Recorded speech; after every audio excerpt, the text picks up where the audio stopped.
Tinapay mula sa langit.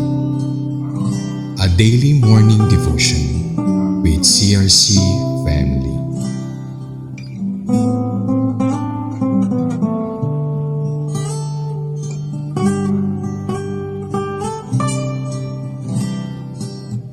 Isang mapagpalang araw po sa lahat mga kapatid. Naway nasa mabuti kayong kalagayan at may malusog na pangangatawan. Sa araw na ito, tayo ay babasa sa aklat ng Deuteronomy 5:21 kung saan ay ating matutunghayan kung ano ang nais ng Panginoon na iparating sa atin sa umagang ito. Sabi sa Deuteronomy 5:21, NIV po ang gamit ko, "You shall not covet your neighbor's wife, you shall not set your desire on your neighbor's house or land, his manservant or maidservant, his ox or donkey, or anything that belongs to your neighbor." At sa Tagalog naman po ay, huwag mong pagnasaang maangkin ang kanyang sambahayan, bukid, alilang lalaki o babae, baka, asno at anumang pag-aari niya. Bago po tayo magpatuloy, tayo muna po'y manalangin. Aming Diyos na nasa langit, salamat po sa umagang kay ganda na hatid mo sa amin. Pagpalain mo po ang bawat isa ng kalakasan, kagalingan, karunungan at kagalakang makinig at tumanggap ng iyong banal na salita na ihahatid mo sa umagang ito. Ihanda mo po ang bawat puso ng bawat isa sa amin. Linisin mo po ang aming mga kasalanan upang matanggap namin ng buo ang iyong mensahe sa umagang ito. Sa butihin mong pangalan, Panginoong Yesus. Amen at Amen.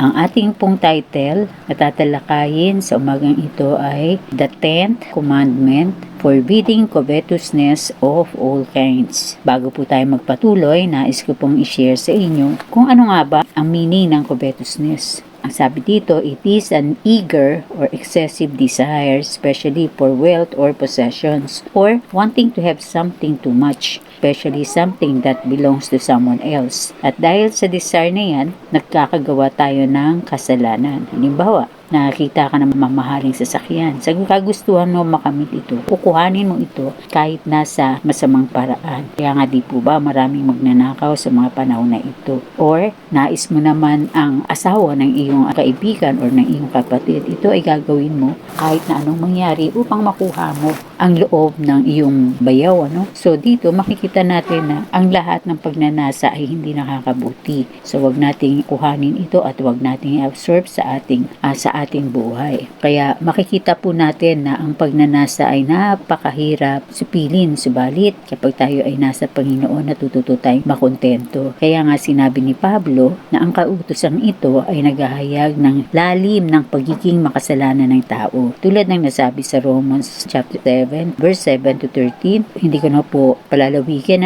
kayo na lang po tumingin. Ito po ay tungkol sa kautusan at ang kasalanan. Ang batas na ito, gayon din, ang iba ay nalalantad sa kasamaan ng mga lalaki at babae. At sila ay inaanyayahang manap ng biyaya at ng moral na pangyarihang nagmumula sa Diyos. At tanging sa kapangyarihan lamang ng banal na Espiritu, ang tao ay maaaring mamuhay sa buhay na nakalulugod sa Diyos. Sabi nga sa Romans 8:2, wala na ako sa kapangyarihan ng kasalanan at kamatayan sapagkat pinalaya na ako ng kapangyarihan ng Espiritong nagbibigay buhay sa pamamagitan ni Kristo Jesus. Yun po ay binanggit ni Pablo sa mga taga-Roma. At ang tunay na pagsunod sa 10 utos ay nasasangkot ng ating mga pag-iisip. Dito po sa ika-10, lahat po it's about our minds and our hearts at saka yung ating attitude. At bago pa man pinalawak ni Kristo ang batas, ang ika-10 utos ay nadagdag ng lalim sa lahat ng mga utos sa pamamagitan ng pagtutok ng pansin sa ating mga puso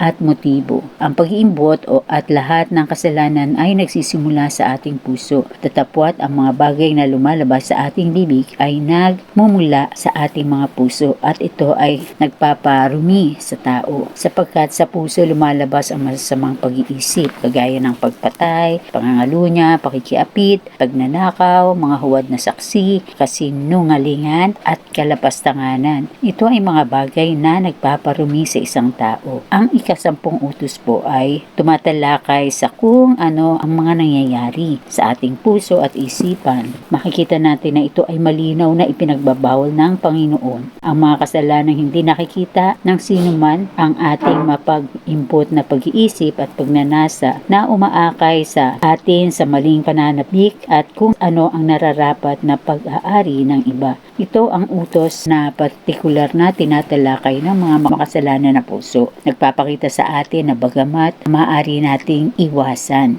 at pinatutunayan na ang ika-10 utos ay hindi lamang mga batas para sa mga Israelita, kundi ito ay batas na tumatapos sa ilalim na sulok ng ating puso. So lahat po tayo ay involved dito. At ang ika-10 utos ay naglalayon patungo sa pagtuklas kung paano tayo magiging kontento tulad ni Pablo sa bawat sitwasyon. Tayo ay magsisikap na magpasalamat sa Diyos. Yun po ang kailangan nating gawin sa lahat ng bagay na ibinigay niya sa atin, upang hindi natin mapagnasaan ang hindi sa atin sa araw na ito. Di po ba? At sa lahat ng oras. Kaya nga po sa ating pagtatapos, ang iwan ko sa inyo sa mga kautusan ng Diyos sa bagong tipan, ibinigay ang utos na nagsasabi, ibigin mo ang Panginoon mong Diyos ng buong puso, buong kaluluwa at buong pag-iisip. At ibigin mo ang iyong kapwa tulad ng pagmamahal mo sa iyong sarili. Ito ay ayon sa Mateo 22:37-39. Kaya kung mahal po natin ang Panginoong Diyos, hindi tayo gagawa ng ayaw niya dahil ang pagmamahal ang dahilan kaya ayaw nating masaktan ang kanyang kalooban. At dahil sa walang hanggang pag-ibig ng ating Panginoon sa atin, hindi natin kayang mag-imbot o gawan siya ng masama. Di po ba?